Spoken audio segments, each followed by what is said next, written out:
pouvez pas deviner qu'en venant du Doubs, je m'appelle Lyonnais comme un Lyonnais de Lyon. Voilà. Ouf, vous êtes nombreux. Chers amis, chers camarades, tout d'abord, je voudrais vous dire mon émotion à l'occasion de cette soirée où le Front de gauche se trouve réuni. Avec Ensemble, la formation à laquelle j'appartiens, nous sommes la troisième force du Front de gauche, les derniers arrivés dans l'aventure, contribuant à son élargissement. En 2009, j'étais moi-même sur la liste du NPA pour les européennes dans l'Est, et je reconnais avec plaisir pas mal de visages dans l'assistance ce soir.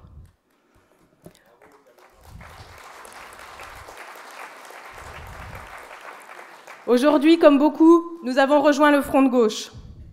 Nous ne prétendons pas donner des leçons, mais contribuer à notre niveau à faire du Front de gauche un espace d'engagement militant, démocratique et radical, où des citoyens et des citoyennes se reconnaîtront et pourront prendre leur place, non seulement au moment des élections, mais dans le quotidien des mobilisations, dans les petites luttes, des matins blêmes, pied à pied, dans nos campagnes, dans nos quartiers, contre l'ordre injuste, contre les discriminations, contre les pollutions de notre environnement. Et puis, ce soir, chers amis, chers camarades, je voudrais vous faire part de ma colère.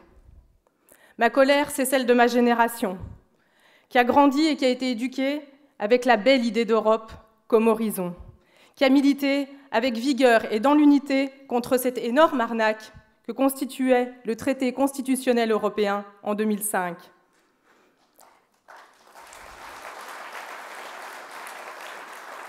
Et qui n'a pu que constater que cette Europe, que leur Europe, était en train de trahir ses promesses, à tel point que cette trahison, fomentée par la droite comme par les sociaux-libéraux dans un concert qui, vous en conviendrez avec moi, ne fait pas très ode à la joie, au sein des institutions européennes, dans le secret des couloirs et des bureaux, autour des buffets partagés avec les lobbies, cette trahison majeure de l'idée d'une Europe de la paix, de la coopération, de la justice, de la solidarité internationale, elle est aujourd'hui en train de faire le lit des courants réactionnaires.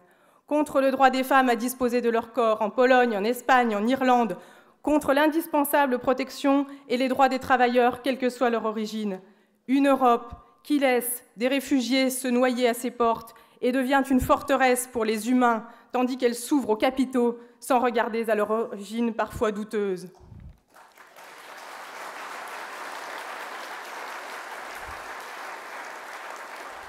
Et parce que nous sommes internationalistes et aussi pleins de bon sens, on ne confond pas les peuples et la politique de leurs dirigeants. Quand nous disons non à l'Europe de Merkel, nous disons en même temps solidarité avec nos camarades allemands, bulgares, belges, espagnols, grecs, danois, portugais.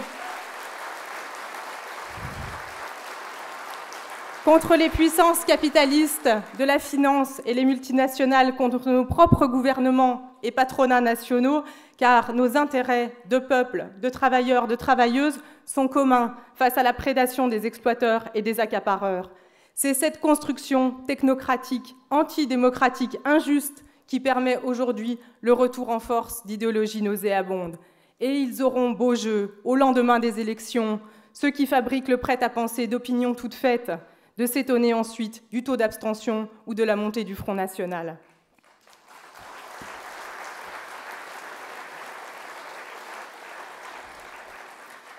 Ma colère, c'est aussi celle d'une femme engagée pour l'écologie et l'écosocialisme, pour une agriculture paysanne et qui vit en zone de montagne, en milieu rural.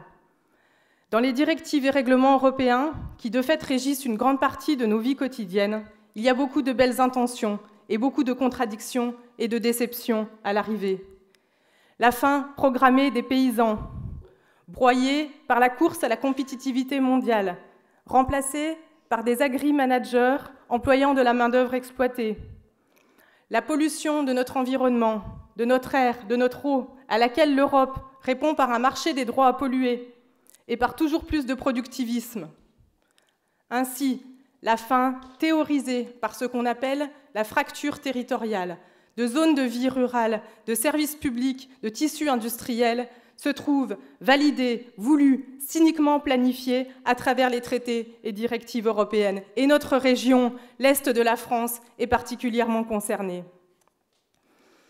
Alors, de cette colère, qui ne demande qu'à éclater pour ne pas se résigner, quoi faire? Nous devons dire avec force que c'est à nous de nous occuper de l'Europe, puisqu'elle s'occupe si mal de nous. Et puis, on a aussi un petit message à Hollande et à Valls. On n'oublie pas que vous êtes les complices actifs de cette mascarade européenne. Vous savez, au petit jeu de l'austérité, c'est pas moi, c'est Bruxelles. Eh bien, comme on dit chez moi, faudrait quand même pas nous prendre pour des perdreaux de l'année.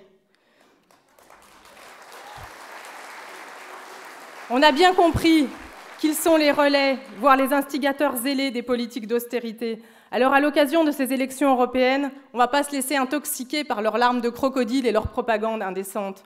Hollande, Valls, on ne vous oublie pas. Avec vous aussi, on a des comptes à régler. Votre politique, c'est celle qui fait perdre la gauche. Et nous, on n'en veut pas. Nous avons un vrai programme alternatif pour l'Europe, pour une Europe de la paix, pour des salaires minimums, pour taxer le capital, redonner un pouvoir démocratique au peuple.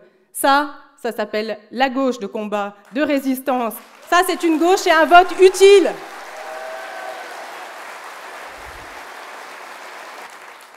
Alors maintenant, évidemment, nous devons faire en sorte que le 25 mai, nombreuses et nombreux soient les députés européens du Front de gauche et de la gauche radicale, emmenés par notre camarade grec de Syriza, Alexis Tsipras, tout un symbole, que ces députés aillent bousculer le jeu, faire entendre le cri des peuples sur lesquels les gouvernements marchent, soumis au diktat de l'austérité décrété par la finance, le FMI, la Troïka et la Banque centrale européenne.